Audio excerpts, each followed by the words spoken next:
अब आ रही है?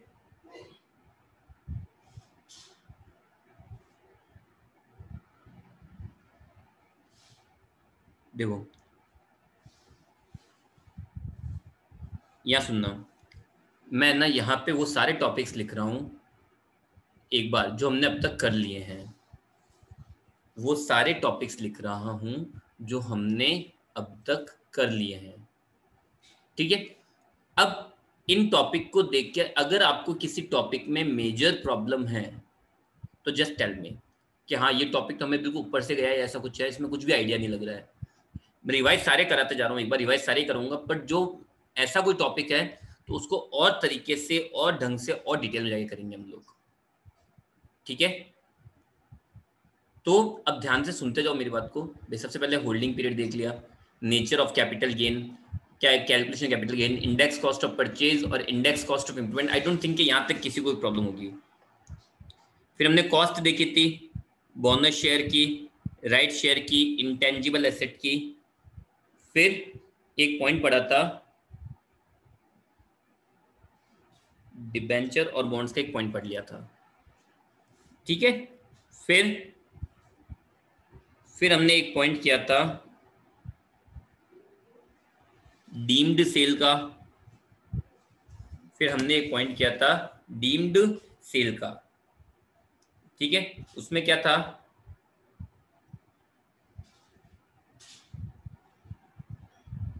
उसके अंदर क्या सीन था,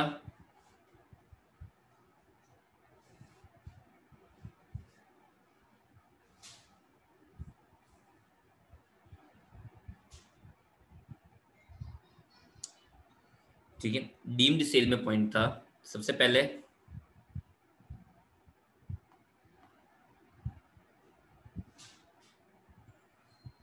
डीम्ड सेल में कैपिटल एसेट बिजनेस स्टॉक में गई,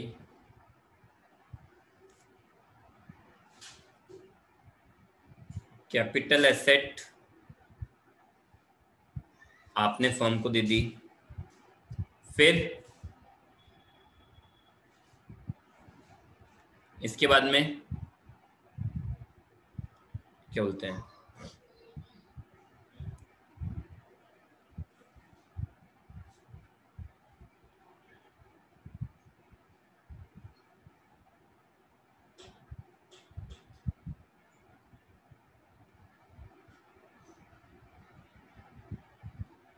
कैपिटल एसेट डिस्ट्रॉय हो गई।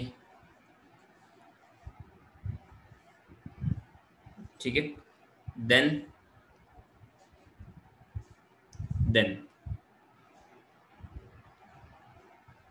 कैपिटल एसेट गवर्नमेंट ने एक्वायर कर ली। फिर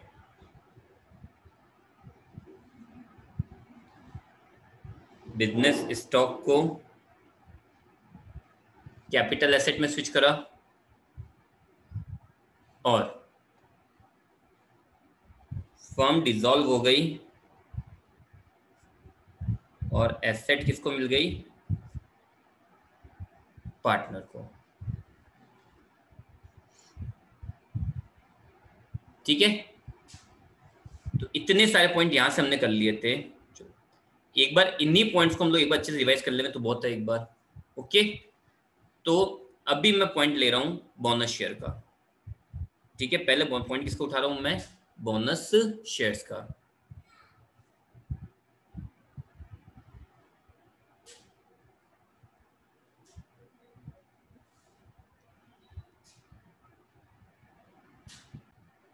तो देखो, बोनस शेयर के लिए आपको अच्छे से पता है कि बोनस शेयर के लिए क्या सीन रहता है। No, answer the 14 number question, answer the 14 number question fast quickly.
चलिए, mister Ahmed acquired 1000 shares of in 2015 for rupees 100 per share. The company offered him 100 bonus shares on 10th November 2018. Bonus share मिले हैं 2001 के बाद, तो cost क्या होगी? 0।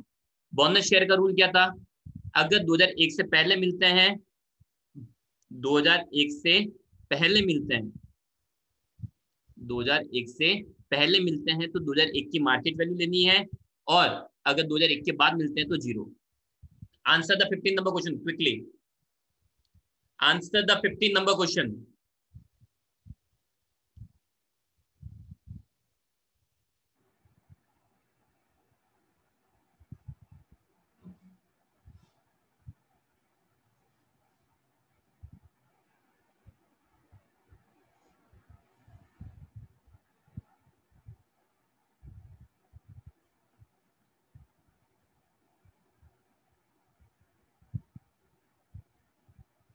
Simple. Mr. Sohail has acquired 2,000 shares in 95 200 per share. The company offered him 1,000 bonus shares, 1,000 bonus shares on 10th November 99, 2001 से पहले है, तो कॉस्ट क्या हो जाएगी? कॉस्ट क्या हो जाएगी? 300 रुपीज पर शेयर। चलो, let me sorry tell me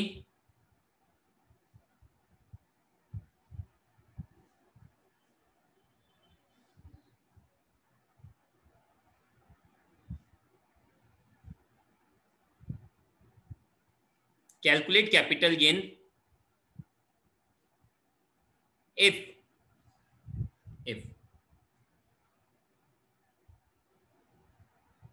bonus shares sold on 1st November 2020 at the rate of 1000 per share. Capital gain कितना होगा अगर इन बोनस शेयर्स को मैं 1 नवंबर 20 को 1000 रुपए पर शेयर के हिसाब से सेल कर देता हूं, तो what will be the capital gain? Be quick.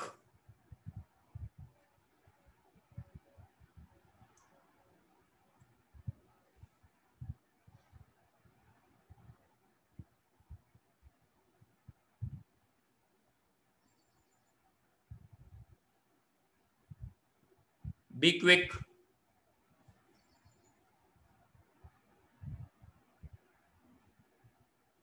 No, simple हो जाएगा। सेल कंसीडरेशन कितना हुआ? सेल कंसीडरेशन क्या होगा? कितने बोनस शेयर्स थे? 1000 bonus shares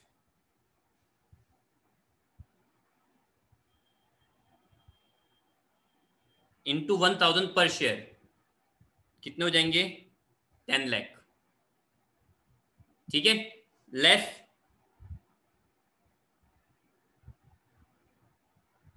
index cost of purchase, तो कॉस्ट ऑफ परचेज कितनी हो गई? 300 पर शेयर, तो 1000 शेयर्स इंटू 300 पर share divided by index number of purchase जो 100 है into index number of sale 301, तो 9,03,000 एंड 97,000 का गेन हो जाएगा। क्लियर? चलो हटाओ।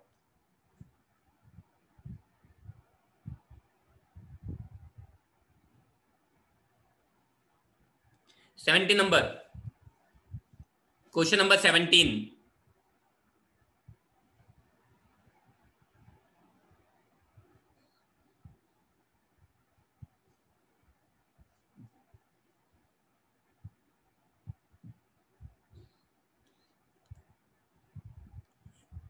Be quick.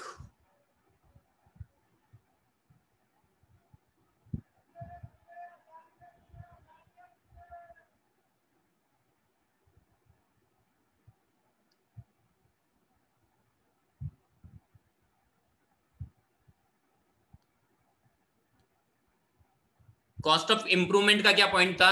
If improvement if improvement if improvement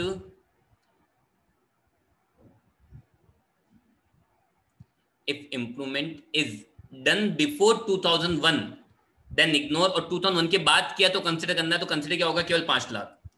19 का आंसर दो, 19 का आंसर दो।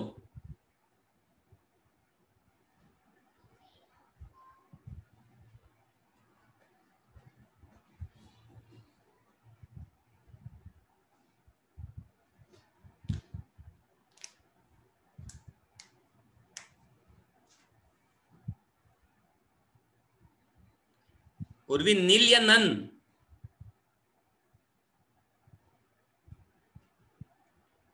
नॉर्मल रिपेयर एंड मेंटेनेंस है, then answer will be nil. Improvement का मतलब होता है उसकी वैल्यू में इंक्रीज होना, उसकी वैल्यू इंक्रीज होना। ठीक है, नॉर्मल रिपेयर एंड मेंटेनेंस से उसकी वैल्यू का इंक्रीज नहीं होता, तो हर साल नॉर्मल चलती रहती है। देन ऐसी रिपेयर एंड मेंटेनेंस को इंप्रूवमेंट में इंक्लूड नहीं करते हैं। ठीक है, इंप्रूवमेंट का मतलब होता है अल्ट्रेशन या फिर जो आप एक्सटेंशन वगैरह करते हो वो सब कुछ। Is it okay?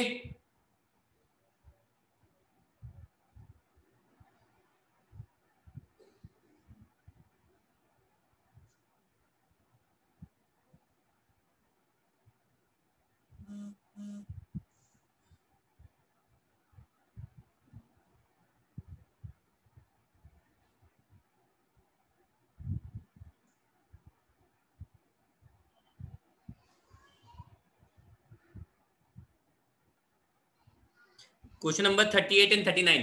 पहले 39, 39।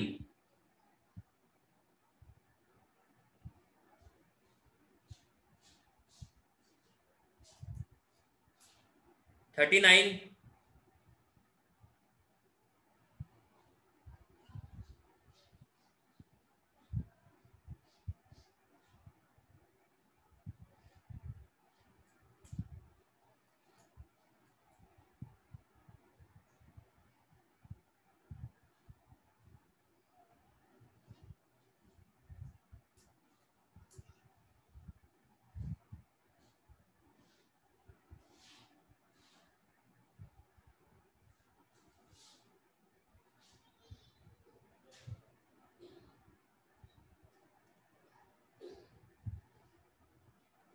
Which of the following shall not be considered as capital asset? Jewellery always capital asset है जब तक कि वो बिजनेस स्टॉक में ना हो। Shares held by foreign portfolio investor, it is also a capital asset. Equity share held as investment, तो वो कैपिटल एसेट है, मतलब सारी कैपिटल एसेट है। तो कैपिटल एसेट नहीं, ऐसा कुछ है ही नहीं क्वेश्चन में। Shares held by foreign portfolio, देखो फॉरेन इन्वेस्टर्स भी है, अगर उन लोगों ने एज ए इन्वेस्टमेंट शेयर्स को रख रखा है, शेयर्स अगर एज ए इन्वेस्टमेंट है तो वो कैपिटल एसेट है। और अगर आप डेली रूटीन के अंदर मतलब वो इंट्रा डे में लेते हो, खरीदते बेचते हो, तो आपके लिए कैपिटल एसेट नहीं है।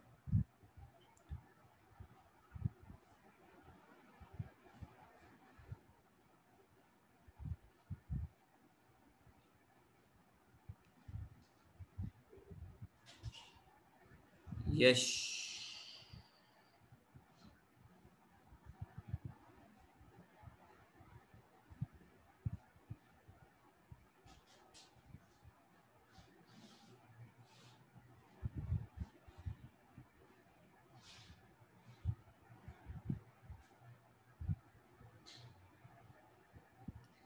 तो 53, 53।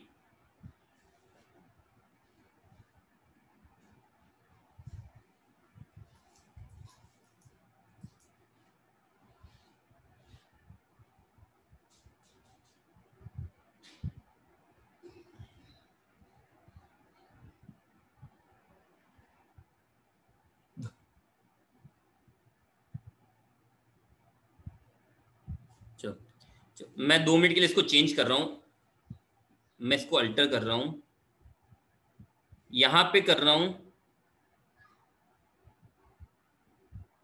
10 अगस्त 17, और यहां पे कर रहा हूं, अब क्या आंसर होगा आपका? What will B answer now?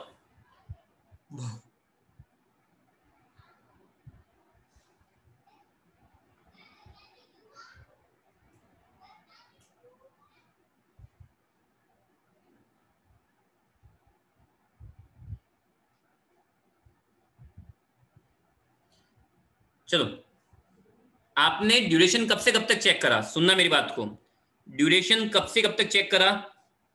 Option A 17 से 19, ऑप्शन बी 10 से 19। आपने कब से कब तक चेक करा है?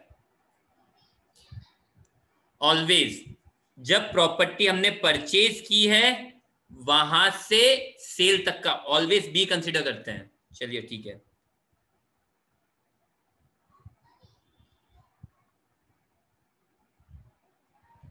Next question 55, question number 55।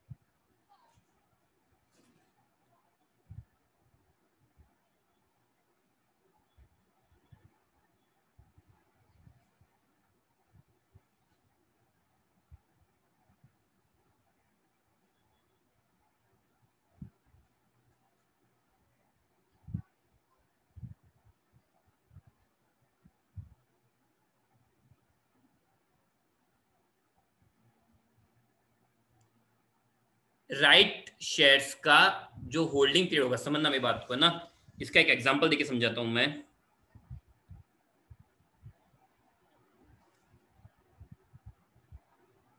आपको राइट मिला था 10 अप्रैल 2017 को। आपने राइट के लिए अप्लाई कर दिया, मतलब राइट को एक्सेप्ट कर लिया और अप्लाई कर दिया 10 नवंबर 17 को। आपको शेयर्स अलॉट हुए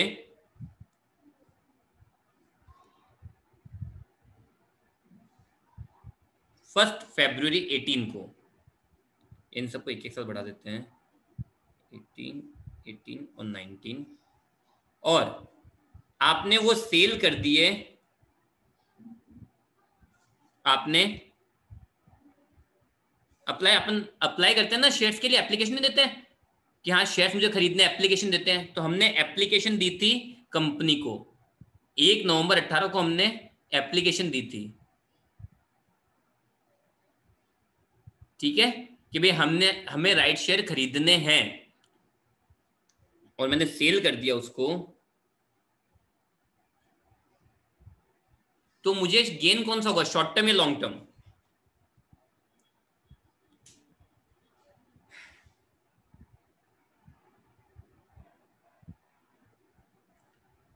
मुझे गेन कौन सा होगा?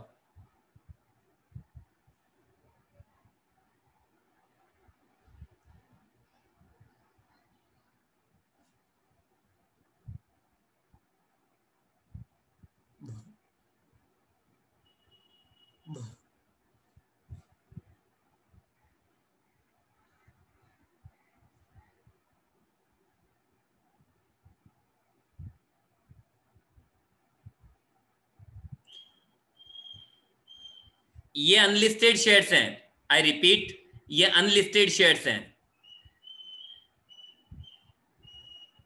अनलिस्टेड शेयर्स हैं, लिस्टेड नहीं है।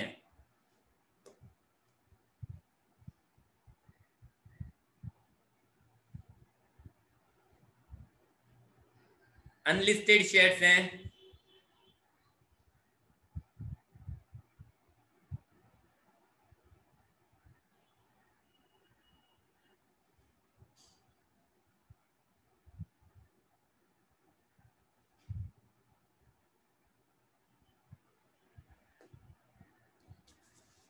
ना यहां पे पॉइंट है, डेट ऑफ अलॉटमेंट, जो क्वेश्चन था वो भी यही था। In case of right shares the holding period shall be reckoned from the date of allotment of right share. Allotment से चेक होता है, अलॉटमेंट से सेल तक का। तो 2 साल का हुआ है, तो गेन हुआ शॉर्ट टर्म कैपिटल गेन, ना कि long term capital gain. Apply करने से कुछ नहीं होता है, अप्लाई करा शेयर्स मिले ही नहीं, तो आपने एप्लीकेशन दे दी कि मुझे शेयर्स चाहिए, तो यह जबरदस्ती है क्या? शेयर्स मिले ही नहीं तो तो ऑलवेज कहां से कहां तक चेक करते हैं? अलॉटमेंट से सेल तक का। चलो next 56 56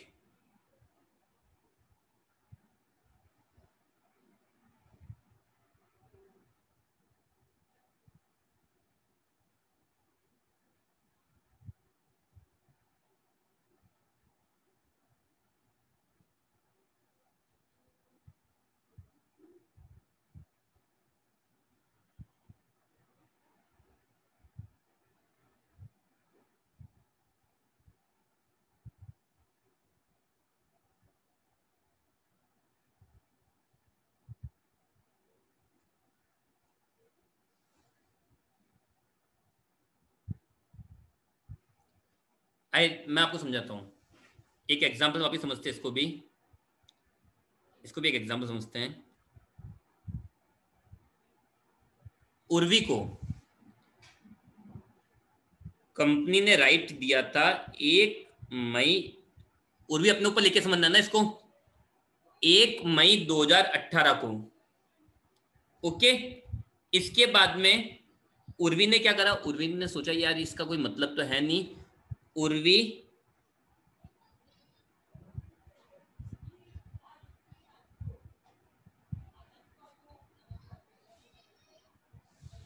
transfer such right to Ayesha.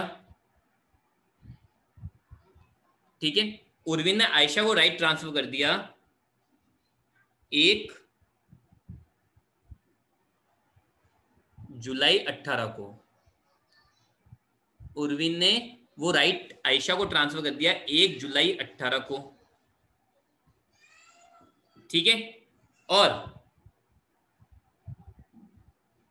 Ayesha ने अप्लाई किया था, मतलब आयशा ने क्या, आप दोनों एक साथ अप्लाई किया। आयशा अप्लाइड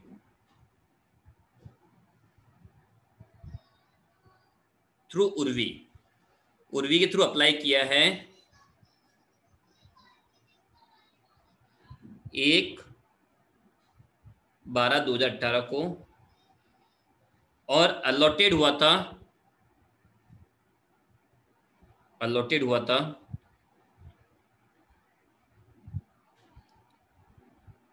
1 मार्च 2019 को। तो अब मुझे बताओ, आयशा के लिए जो ड्यूरेशन चालू होगा वो किस दिन से होगा? जो होल्डिंग ड्यूरेशन चालू करना ना अपने को, वो आयशा के लिए कब से होगा? होल्डिंग ड्यूरेशन आयशा के लिए कब से होगा? That is the question. Where right to acquire shares has been renounced, the person who has acquired such share, who has acquired मतलब आयशा के लिए डेट कब से अप्लाई होगी? तो यहां पे वो डेट क्या है? सी हुआ ना,